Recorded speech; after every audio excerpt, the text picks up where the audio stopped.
Morgan Stanley dice que la bolsa caerá en 2022, concretamente el SP500, y tiene razones para pensar esto. Así que hoy vamos a ver por qué piensa esto Morgan Stanley, si deberíamos preocuparnos y qué podemos hacer como inversores. Además, veremos una oportunidad de inversión. Venga, empezamos. Hola y bienvenido. Morgan Stanley es uno de los mayores bancos de inversión del mundo y cuenta con más de 85 años de historia. Para el año siguiente ven al SP500 cayendo y unos mercados con mayor volatilidad. Pero, ¿por qué piensan esto? La primera razón que indican es por la ralentización del crecimiento de los beneficios. A largo plazo, el crecimiento de los beneficios de una compañía es lo que hace que su acción suba en bolsa. La segunda es porque esperan que los rendimientos de los bonos del Tesoro de Estados Unidos se muevan al alza el próximo año. El equipo de estrategia dice: Vemos que los rendimientos de los bonos del Tesoro a 10 años cotizarán alrededor del 2,1% para finales de 2022. si sube la rentabilidad del bono a 10 años, sube el coste de oportunidad para los accionistas y por tanto sube la WACC. Al estar la WACC dividiendo, hace que el valor de la compañía baje. Por eso, Morgan Stanley considera que la subida de la rentabilidad de los bonos afectará a la bolsa. 3. Mayores costes de materias primas y de los suministros. Algo de sobra conocido debido a la alta inflación actual. No todas las compañías serán capaces de trasladar el aumento de los costes a los precios finales, y por lo tanto sus beneficios caerán. También son sobradamente conocidos los problemas de suministros. El tiempo de entrega actual de suministros es con diferencia el mayor de los últimos 15 años. 4. La incertidumbre fiscal y política actual que existe en Estados Unidos según Morgan Stanley. 5. Mayores valoraciones frente a sus homólogos mundiales. El PER forward del SP500 está cerca de 21, cuando su media histórica ha sido de 15.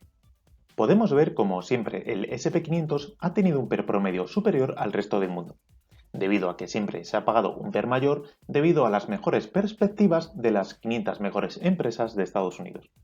Pero la diferencia ahora es bastante grande, y es lo que nos muestra este gráfico. Cuanto más abajo, más diferencia de PER entre el SP500 y el resto del mundo.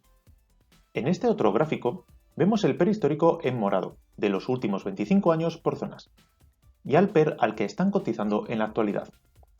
Europa, China y los mercados emergentes cotizan en su media histórica. Japón cotiza a un PER 14, más abajo que su media, pero su media es muy alta. Sin embargo, Estados Unidos cotiza bastante por encima que su promedio de los últimos 25 años. Esto lo podemos ver mejor en este gráfico del PER forward del SP500 de los últimos 25 años. Por esto, en 2022, Morgan Stanley es positivo en Europa y Japón, negativo en Estados Unidos y neutral en los mercados emergentes. El objetivo que dan para el SP500 en 2022 es de 4.400 puntos. Esto supone un descenso del 7% sobre los niveles actuales. Otro banco que no es positivo con el SP500 es Bank of America. Ya vimos que su modelo, que es bastante fiable, predice una rentabilidad anual media del índice del menos 0,8%. Y para 2022 marca un objetivo del SP500 de 4.600 puntos. Esto es pronosticar una caída del 2% en 2022. Además de Morgan Stanley y Bank of America, hay otros tres bancos que nos dan su previsión para el SP500. Goldman Sachs dice lo siguiente: La desaceleración del crecimiento económico, un endurecimiento de la Fed y el aumento de los rendimientos reales sugieren que los inversores deberían esperar rentabilidades por debajo del promedio el próximo año. Aún así, el mercado alcista de acciones continuará. Su objetivo para el SP500 son los 5.100 puntos, que supondría una subida del 8% en 2022. Wells Fargo indica: La persistente escasez de suministro y las presiones inflacionarias nos llevan a ajustar los objetivos para 2022, pero creemos que la economía mundial aún debería crecer a un ritmo superior al promedio el próximo año. dan una horquilla entre 5.100 y 5.300 puntos. Esto le da un potencial al índice del 10%. La visión de Credit Suisse es la siguiente. Nuestra perspectiva positiva se basa en proyecciones sólidas de crecimiento económico, más margen al alza en los sectores cíclicos, un repunte de las recompras y una tasa de descuento favorable a pesar del endurecimiento de la Fed. Ven al S&P 500 cerrando 2022 en los 5.200 puntos. Esto es una subida del 10%. Estamos viendo cómo tenemos tanto opiniones alcistas como bajistas. Pero hay más. Decíamos que Goldman Sachs establecía un objetivo de 5.100 puntos, pero su horquilla va desde los 3.500 puntos hasta los 5.500. Con esta horquilla, el escenario negativo sería de una caída del 25% en 2022 y el positivo de subidas del 17%. Y claro, plantear una horquilla tan grande hace que las noticias que podamos leer sobre estas previsiones puedan ser totalmente diferentes.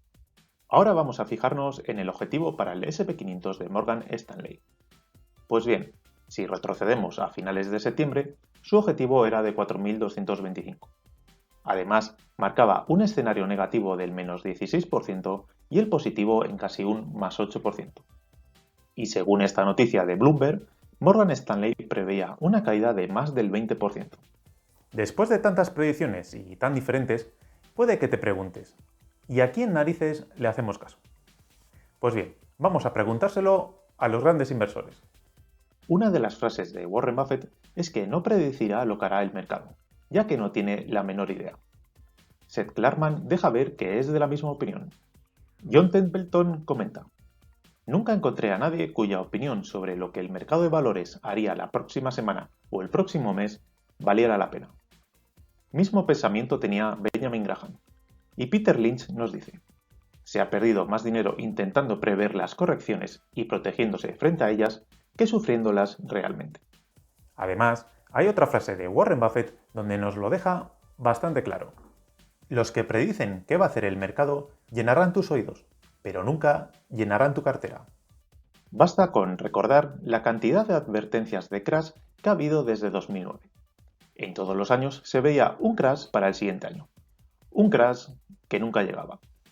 Ahora, quiero darte las gracias por dar me gusta, que ayuda mucho al canal. Gracias por estar suscrito y si no lo estás y te gusta el contenido, te invito a suscribirte y a compartir el vídeo con una persona a la que le guste tanto la bolsa como a ti.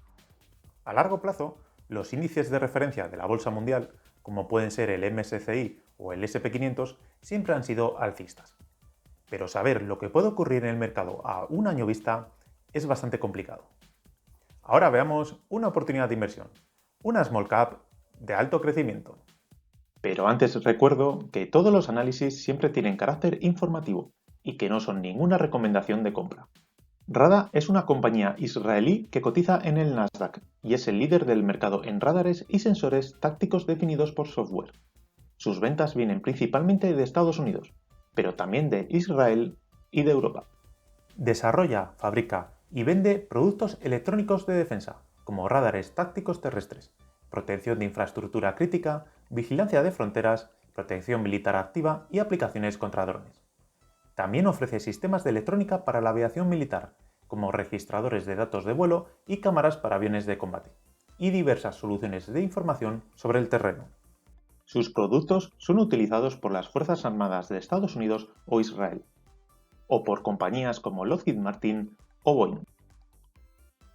Este es su equipo directivo, con Dov Sela a la cabeza. Lleva ya 5 años como CEO, aunque lleva en Rada desde 2003, por lo que tiene sobrada experiencia. Buena experiencia de otros miembros del equipo, y en general tienen buena cantidad de acciones, aunque sin ser cantidades muy grandes. Desde que Dov Sela es CEO, la compañía se ha multiplicado por 8 en bolsa, por lo que la gestión parece estar siendo buena. La compañía no sufre en las crisis económicas, ya que el gasto en defensa se suele mantener. Por otro lado, es un sector que no tiene buena prensa, ya que socialmente no está bien visto incrementar el gasto en defensa.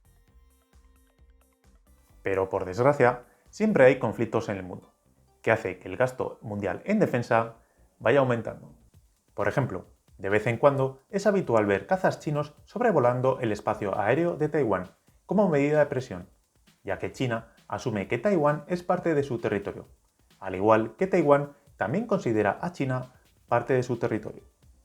Otro ejemplo es el conflicto entre Rusia y Ucrania, que empezó en 2014 con la anexión de Crimea por parte de Rusia, y que continúa a día de hoy.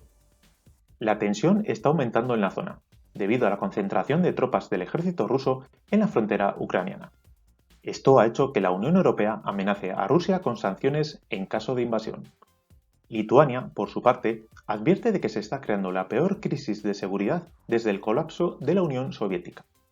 Muy cerca de allí tenemos el conflicto entre Polonia, miembro de la Unión Europea, y Bielorrusia, país de influencia rusa. En los últimos meses ha llegado una oleada masiva de migrantes desde Bielorrusia a la frontera de Polonia, país que ha reforzado su frontera para impedir la entrada. Y además tiene un proyecto para construir un muro a lo largo de la frontera con Bielorrusia.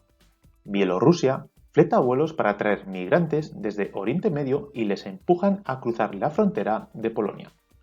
Otro ejemplo es el país de Rada, Israel, que lleva en conflicto más de 70 años. Estos son solo algunos de los conflictos que hay en el mundo actualmente. Además, se espera que en el futuro la escasez de agua o la competencia por los recursos básicos sean fuente de nuevos conflictos. Todo esto lo que hace es que el gasto mundial en defensa crezca cada año. Aparte de esto, Rada ve otros catalizadores que favorecen mucho su posible crecimiento en los próximos años, como es que sus productos estén entre las máximas prioridades de las Fuerzas Armadas estadounidenses, que hace que se espere que crezcan los ingresos de Rada de forma importante. Ventas que vienen creciendo con fuerza desde 2016. Situación similar con los beneficios. Rada posee una gran caja neta, que es de 4 veces su EBIT. Tiene un margen neto oficial del 20%, pero en la realidad es menor, como veremos ahora, aunque sigue siendo bueno. El ROCE que tiene también es bueno. Además, su balance es muy sólido, ya que no tiene deudas bancarias. Antes de ver la valoración, quiero mostrarte que los beneficios antes de impuestos de Rada han crecido mucho en 2021 respecto a 2020. El beneficio neto ha crecido más, pero se debe a la imputación de los impuestos como ingreso, en vez de como gasto. Esto es algo temporal, y se debe a que la compañía tiene en su activo impuestos diferidos. Esto se debe a que las pérdidas que tuvo en años anteriores puede compensarlas fiscalmente en años con beneficios como este. Esto hace que realmente el margen neto no sea del 20%. Teniendo en cuenta esto, se espera que Rada gane $1,05 por acción en 2025, considerando el efecto de las posibles emisiones de acciones futuras. Multiplicándolo por un PER razonable y quizás algo conservador de 15, tenemos un valor real de la acción de casi $16. Esto nos da un potencial de revalorización para 2025 del 85%, que es un 16% anual. Como no paga dividendo y no recompra acciones, el 16% sería la rentabilidad anual esperada para el accionista. Las 7 acciones que más están comprando ahora los grandes inversores también pueden ser buenas oportunidades de inversión. Las vimos hace 2 semanas y te lo dejo aquí. También te dejo aquí la opción para que te puedas suscribir. Si te ha gustado el vídeo, dale a me gusta y recuerda, compra barato y vende caro.